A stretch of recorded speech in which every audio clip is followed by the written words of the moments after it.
Magandang araw po sa inyong lahat. Tagalog no oshirase desu. Yamashita Milinda to moshimasu. Lisa Onoda desu. Yoroshiku onegaishimasu. Onegaishimasu. At para po sa mga impormasyon namin sa araw na ito, mauuna na ako kay Lisa. Okay.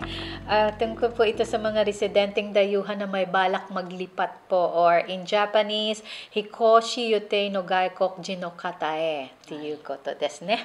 Okay, may mga bagong resident management system na sinimula noong April 9 ng year 2012.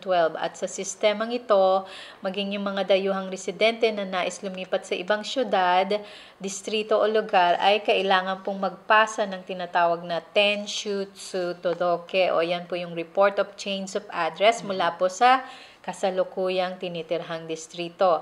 At syempre, kailangang ipasa ito sa loob ng 14 na araw bago po maglipat.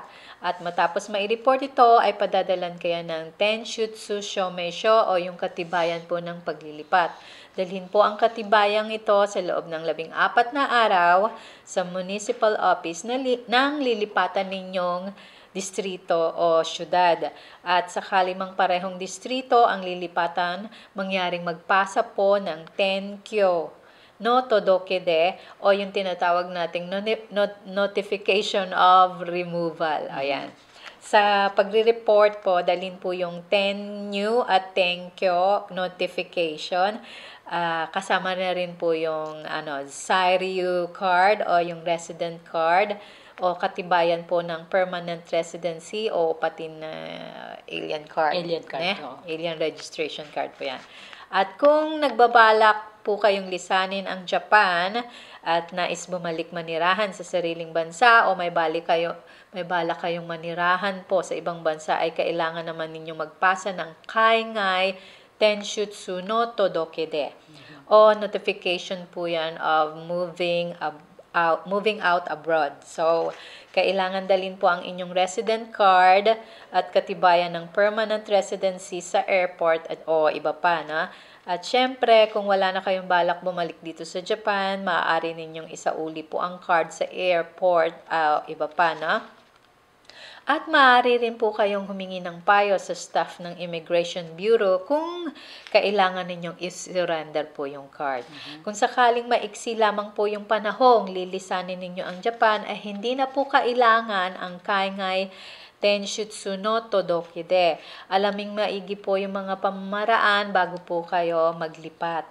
At para sa iba pong mga detalye, mangyari pong alamin sa homepage ng SOMOSHO o yung Ministry of Internal Affairs and Communications. At yung mga URL nila o mga homepages po ay lumalabas po dito sa screen namin. Ayan na lang po yung maging gabay ninyo para sa wika na meron po sa wikang English at saka sa wikang Tagalog. Japanese, sorry. Okay, at para naman po sa mga ilang pointers natin para sa Lindol Tokai o yung tinatawag nating Jishin Sunaite 1.2 advice ay ibibigay naman po sa inyo ni Lisa. Thank you, Melinda. Ito po ay tungkol sa anong dapat natin gawin kapag daw po may lindol. Sa wikang Hapon po ay Jishin ga okitara doshimasu ka. Hindi po natin alam kung kailan at kung saan magkakaroon daw po ng lindol. Sakali bang maramdamang may lindol, ay gawin daw po natin ang mga bagay tulad po kung nasa bahay po kayo, pumasok daw po kayo, o magkubli sa ilalim po ng lamesa o desk. At kapag tumigil daw po ang lindol, patayin natin kagad ang apoy. Kasunod dito, buksan po natin ang mga pinto at bintana.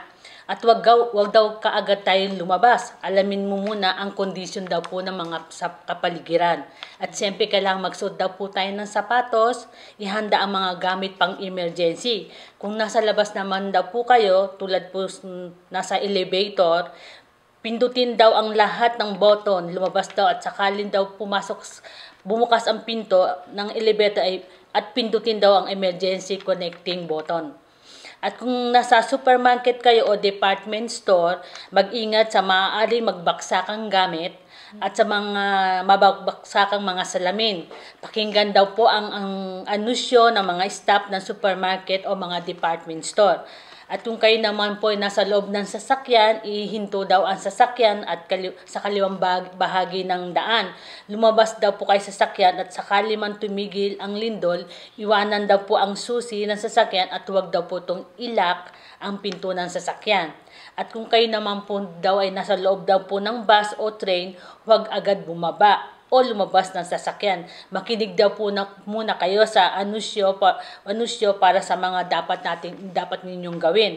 At higit sa lahat, kung nasa tabi po daw kayo ng dagat, lisanin kaagad ang nasa tabi ng dagat at maaaring magkaroon daw po kasi ng tsunami o malaking alon at magtungo agad tayo sa malayo at pataas na lugar. Okay, at yan po ang buod ng aming impormasyon sa araw nito. At mula po sa mga oras na ito, nagpapaalam na po kami. Magandang araw po sa inyong lahat.